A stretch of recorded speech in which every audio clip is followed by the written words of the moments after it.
Bonjour, nous recevons aujourd'hui dans le locaux de Maroc Diplomatique M. Hubert Seyan, j'ai envie même de dire Maître Seyan, qui est avocat à la Cour de Paris et président de la Fondation France-Maroc. M. Seyan est venu aujourd'hui nous présenter un livre qui est parti d'une collection qui s'appelle Communauté de destin, et le tome 1 qui est sorti récemment, et qui va parler des relations entre le Maroc et la France. Un livre collectif écrit par plusieurs acteurs qui viennent d'horizons.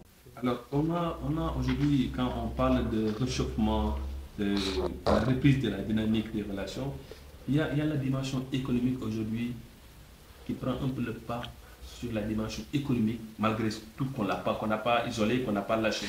Aujourd'hui, que peut jouer cette relation, cette fusion, cet amour entre les deux pays, entre la France et le Maroc, pour le continent africain? Le Maroc, c'est une entité qui va de Tanger jusqu'à la Mauritanie. Et vous savez qu'aujourd'hui, nous avons ce problème des produits qui viennent du Sahara marocain, que moi j'appelle marocain, mais qui pour l'ONU c'est le Sahara occidental. Et nous savons qu'il y a des contentieux qui se développent devant les juridictions du monde entier par le fait du Polisario et de l'Algérie. Dès qu'un pays contracte avec le Maroc et que, par exemple, c'est sur les tomates, eh bien les tomates, il y en a beaucoup qui viennent du Sahara, eh bien, très bien, on demande la condamnation et on demande la nullité de l'accord commercial. Alors il faut comprendre, que faut-il faire? Il faut se poser la question. Justement, que faut-il faire pour contourner toutes ces barrières quand même? Alors là, je vais vous dire, je vais aller très vite. Mais vous savez que je témoigne sur ces sujets aux Nations Unies, à la 4e commission, depuis des années. Et il y a plusieurs années que j'ai décidé de ne plus aborder la question du Sahara dit occidental à l'ONU sous l'angle du droit onusiens. J'ai décidé que je ne l'aborderai que sous l'angle de la réalité des faits, tels qu'ils sont, par l'espace et par le temps. C'est le titre de mon livre, vous le savez, par l'espace et par le temps. Bon. Alors l'espace, c'est ce continuum marocain.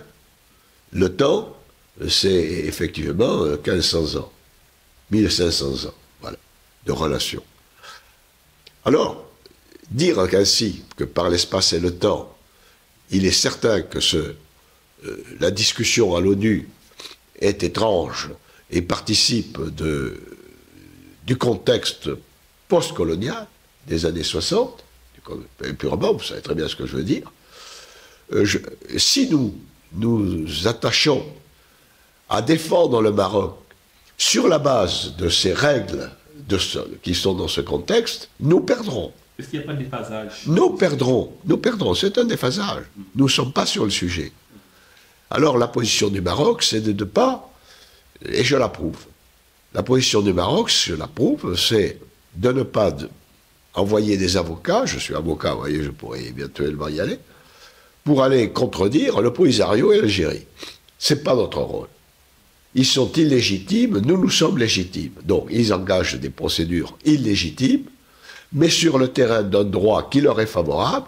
D'ailleurs, le seul point sur lequel ils aient des avantages sur nous, c'est avec le droit onusien, aujourd'hui. C'est ce droit onusien. Et oui, mais c'est vraiment... Oui, mais quand même, si vous désertez en fait les espaces de plaidoirie, quand même, là vous donnez de la matière à... Alors, parlez-en au gouvernement.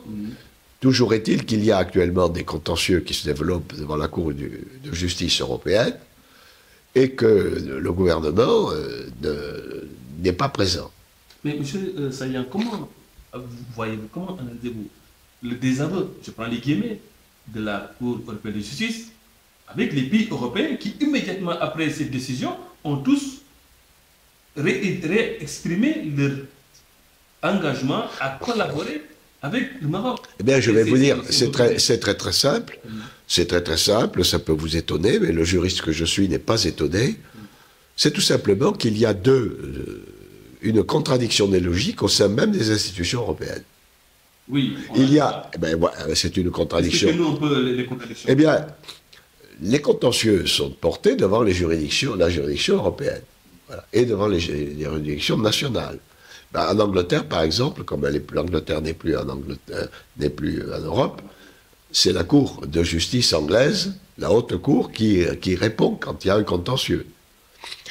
Et la Cour de justice européenne, elle répond pour les États, puisque, un exemple, la France, un syndicat agricole, a demandé aux administrations françaises de condamner, de déclarer illégaux les achats de tomates. Bon, le Conseil d'État français a interrogé la Cour de justice. La Cour de justice lui a dit « Tu as bien fait de m'interroger, ce n'est pas une question nationale, c'est une question européenne. » Vous voyez? Bon, alors... Ça va un peu la patate chaude, quoi. Oui, mais revenons sur l'essentiel. Revenons sur l'essentiel. La Cour de justice européenne ne travaille que sur, ne raisonne que sur les règles onusiennes. Voilà. Et dans l'état actuel du développement de la situation, les règles onusiennes sont présentes.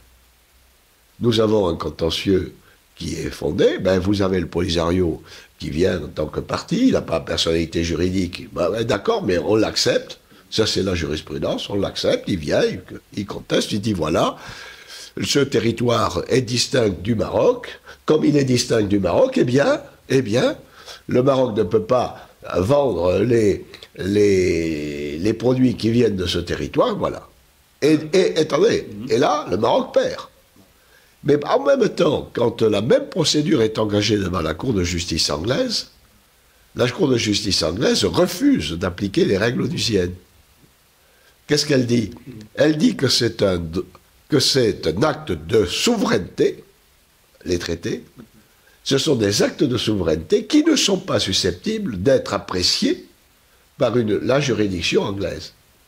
Vous voyez, une position diamétralement opposée des Anglais et des Français. C'est ce que je suis allé dire au mois d'octobre dernier à New York.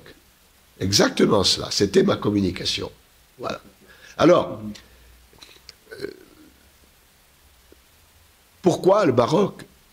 Moi, je le comprends. Si je faisais une analyse strictement d'avocat, je dirais il faut y aller. Il faut constituer les avocats, il faut leur répondre, leur montrer que... Leur dire que le vrai droit, c'est pas le droit onusien, c'est le droit fondé sur 1500 ans de présence et d'interaction. L'argumentaire, M. Saillant, de l'ONU, c'est quoi? Ah ben l'ONU, l'ONU, elle dit rien, là. C'est ça le problème, l'ONU ne dit rien. Il y a le statu quo. Alors, attendez, je vais vous en parler. On va y venir, on va y venir. Mais là, je suis sur ce qui relève de ces contentieux. Vous voyez? Bon, alors, je termine. Mais ce qui est certain, c'est que je comprends en même temps que le gouvernement de Sa Majesté, dise on n'a rien à faire dans cette galère,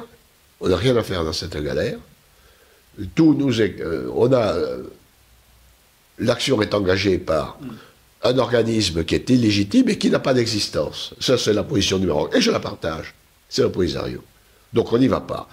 Évidemment, ça surprend certains autres. Il y a une autre rationalité. Certains nombres d'avocats, de mes amis, considèrent qu'il serait de l'intérêt du Maroc. Certains nombres de professeurs avocats me disent ça. Le Maroc devrait y être. Mais j'ai hésité pendant longtemps. Aujourd'hui, je n'hésite plus. Je considère que sa position est beaucoup plus forte. Le Maroc est là pour assumer, si vous voulez, ces 1500 ans d'unité, d'identité. Alors, je voudrais vous dire quelque chose maintenant. L'ONU. L'ONU, aujourd'hui, elle attend.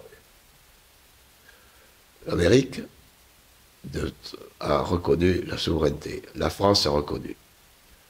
L'Angleterre va reconnaître. Là, dans les semaines. L'Angleterre, Qu'est-ce que vous prédisez? elle est dans la ligne de Trump. C'est pas maintenant, Trump est venu casser tout. Quand on dit que l'Angleterre est dans la ligne de Trump, dans quelle dimension? Parce que Trump, quand même... Elle n'ira pas contre Trump sur ce sujet. Elle n'ira pas contre Trump. Regardons maintenant la stratégie mondiale à l'ONU. Vous avez un Conseil de sécurité. Il y a 5 pays. Il y en a 2 qui aujourd'hui reconnaissent la souveraineté. L'Angleterre, très vite. Il reste la Russie et la Chine. Vous avez vu un événement qui m'a beaucoup amusé. Alors c'est un micro-événement. Mais l'auteur que je suis ne peut pas ne pas l'avoir vu. C'est lequel? L'ambassadeur de Chine à Rabat a commenté mon livre traduit en chinois sur le Sahara marocain et a dit que ce livre sur le Sahara marocain allait aider la Chine à mieux comprendre, à mieux connaître ce problème du Sahara. Merci beaucoup, M. Sayan, d'être passé.